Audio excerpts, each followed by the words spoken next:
Hey, what it do? It's UFC 304. My camera's shaking, and I'm gonna edit that out. But anyways, what's up? Main card's gonna slap.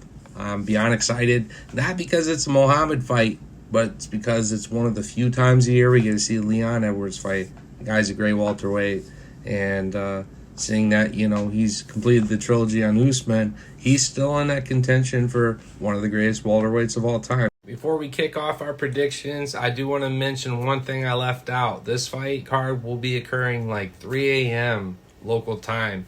So all these UK fighters, instead of having that home crowd advantage, which they still get the home crowd advantage, be fighting at 3 a.m. So they've had to switch a lot of things up in their camps, their training, and so forth in these last few weeks to get dialed in. Now, kicking off the card, I'm going to go Shauna Bonin. I think she's got a great background in her kickboxing. Her opponent, Artelene, is stepping in via short notice. And I'm not going to sit here and act like Bonin's extremely active, but she's got a lot more fight experience. Although in kickboxing and MMA is different. I just don't see Artelene being able to hold Bonin on the ground. And if they're on the feet, I got to go with a person who's committed their life at a skill and has become pretty successful at it. Next on the card, I'm going to take Sam Patterson. He's a moderate favorite. I like his ability to finish during the fight, so rather than take negative 350 or whatever he checks out to be, I'd probably run double method with knockout submission, or if the distance looks enticing under 2.5 rounds, I'd hit that. Crosby is acceptable to both being knocked out and submission. He's been tapped twice, knocked once. I think it would be a good fight that should really set off the audience and help keep people awake a little more. They'll be a little sleepy out there. In this next fight, we got Parsons taking on Elliott. I'm going with Parsons. I think he gets the job done within the distance via submission, like any other win of his. Elliott mixes a little better. He's had his share of knockout submissions as well. He's never lost via decision, and he's never lost via submission. And he's lost all fights to a knockout, which is kind of safe for him this time around. Parsons isn't going to be looking for the knockout. So it is kind of, I'm more interested than anything to see how it plays out. But I do think Elliott takes his first submission loss. And either way, I'm going to parlay the distance on this to be under. It's a welterweight bout. I think the job gets done under 2.5 rounds. Next, we got Mohamed Mokaev versus Manel Kape. This fight's huge. I think it should have been on the main card.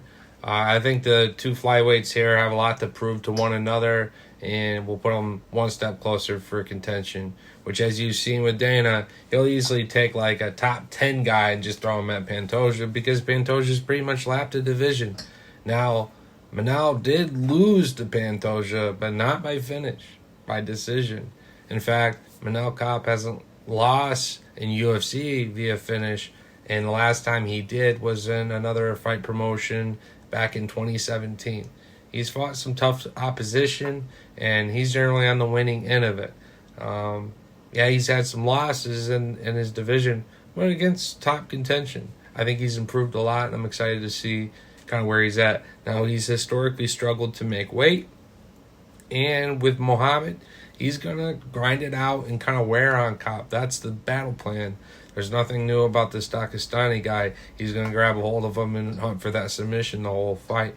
That could wear out Manel, where I could see him getting finished, but I take him in this fight because I think his counter grappling will be enough, and he's just going to be too explosive out the gates.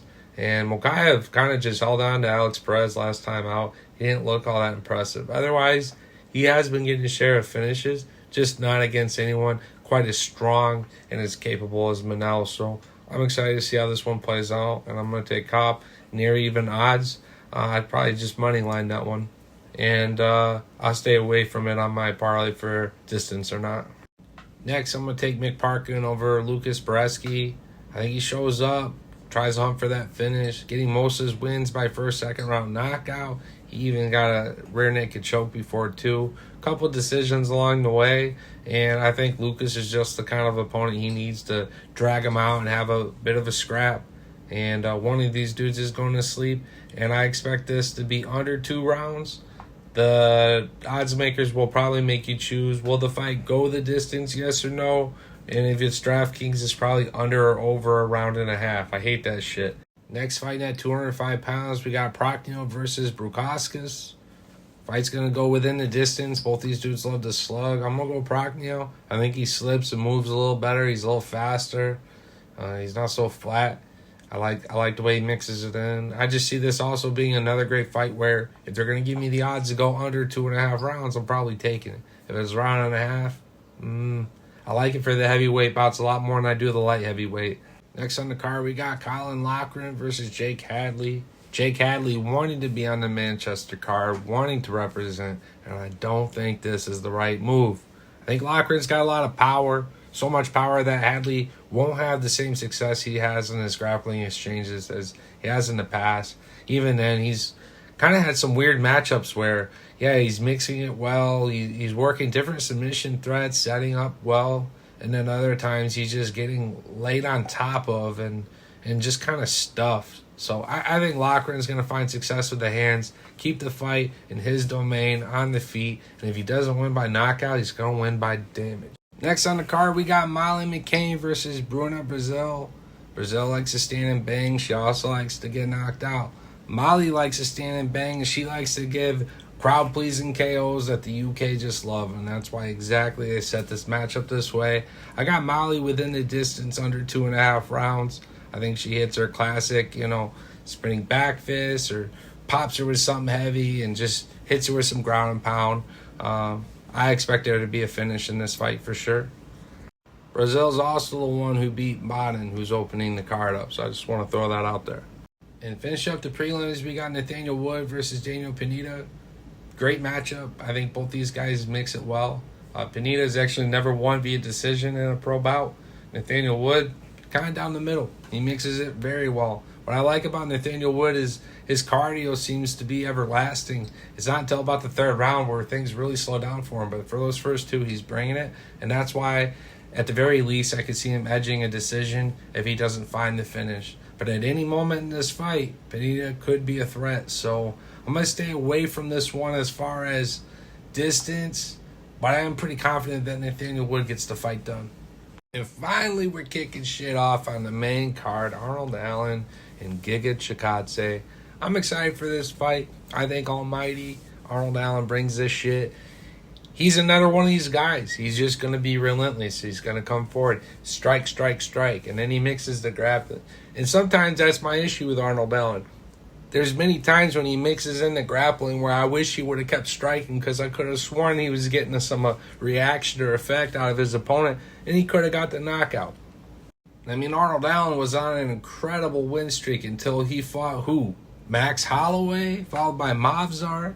And even then, he almost had Movsar. Shit, the judges gave him that one. Now, there's one thing I've learned about betting with Arnold Allen is his methods are kind of tough, right? He can threaten a submission just as much as he can threaten a knockout. Giga's never been knocked out, but has been submitted, but mostly has lost a decision.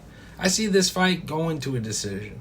I just see Arnold Allen beating his ass for all 3 rounds. Next on the card, we have a banger. It's going to be between Gregory Rodriguez, RoboCop, and Christian Leroy Duncan.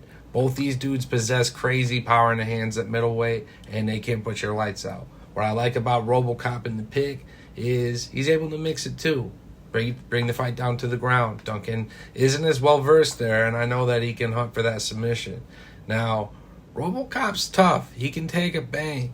If you remember the fight against Bruno Freire, he had that third eye in the middle of his forehead, and I swear they're about to stop that numerous times looking at that thing gushing out. So, Duncan's smooth. He's clean. I do think he's a little faster than Gregory. I just like the well-roundedness in Rodriguez, which is why I got to go with the pick there. As far as bets on that fight, you got 2 killers on your hands. You don't need to sit here and argue who's going to knock who. Just say distance, no, method, knockout, make some bread, and enjoy.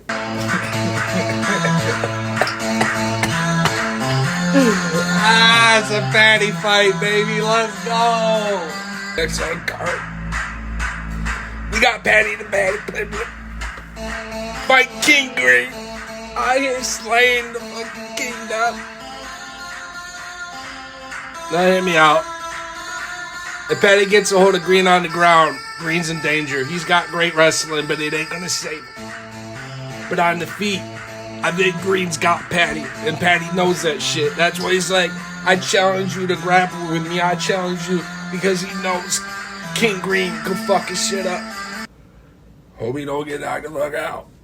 Damn, bro, I sound like a fucking alligator right there. But I go under 2.5 rounds on that, and yeah, I like the submission by Patty. Correct it like this versus making the edit, but it was actually Shitty Bang Bang who split open Rodriguez, not Bruno. Bruno just knocked his ass out in like one punch. Next on the card, we kind of have a rare occurrence. Tom Aspinall is defending his interim champ because the heavyweight champion, John Jones, is inactive. And he's been inactive for so long, I don't know why Tom just isn't the fucking champ. Or better yet, this fight should be for the actual championship title. Now, interim champs don't get defended often because generally the actual champion comes back, whatever, injury, whatever, and they want to unify the belts. John wants to suck all the fuck. I just had to delete like 2 minutes of me going off there, so I apologize about that. But, yeah, man, John Jones acting like defeating a current-day Stipe is going to absorb all this dude's legacy like he's Shao Tsung from Mortal Kombat absorbing all his fucking soul shards and shit. Like, get out of here, bro. It ain't how that works. And also, MMA has evolved so much since you were actually king of the throne that I give respect to some guys that are doing it modern day, holding it down like fucking Islam Makhachev. So, Dana, I don't know what he's got on you. Like, I'm just going to repeat what I'm hearing around the block, bro. But whatever Jones has on you must be fucking bad, dude. Because you just won't shut the fuck up about the guy. But anyways, moving on to the fight. I got, Tom Aspinall. He's bulked up with Eddie. He's shown his strength, but he still has that speed. I want to remind everybody, it's the heavyweight division. At that level, at that power, all it takes is one and you're going to sleep. Even the best. So anything can happen in this fight. I just want to say that where Curtis is also dangerous, he's, if anything, enabling Tom another wheelhouse in his jiu-jitsu. So if the fight goes to the ground at all, Curtis ain't going to have his way he has with the other heavyweights in the division. We just never get to see it from Tom because his fights literally only last a few minutes. And then he connects with his right and people are asleep. So it's going to be a good fight. I'm looking forward to it, but more than anything, I just want to see his division resume. Tom getting this defense in, or Curtis becoming the champ.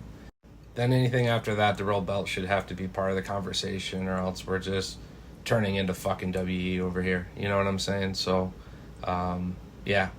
All the other champs give up their belts if they know they're going to be out for some time in respect to keeping the division going. Let's not turn this shit into some fucking SmackDown Raw. Give up the fucking belt. I'm done with these fake ones. I want the real one. Lastly, your main event's a rematch between Leon Edwards and Bilal Muhammad. When they were fighting last time, it was clear that Muhammad had no answers for him. He couldn't impose his typical wrestling because Leon's counter wrestling was good. Even so good that at the time we didn't know it was enough for Usman. And, yeah, he just kind of took it to him, and sadly it ended with a vicious eye poke. Now, the eye poke was bad. I wouldn't resume a fight like that. I wouldn't want my fighter to resume a fight like that.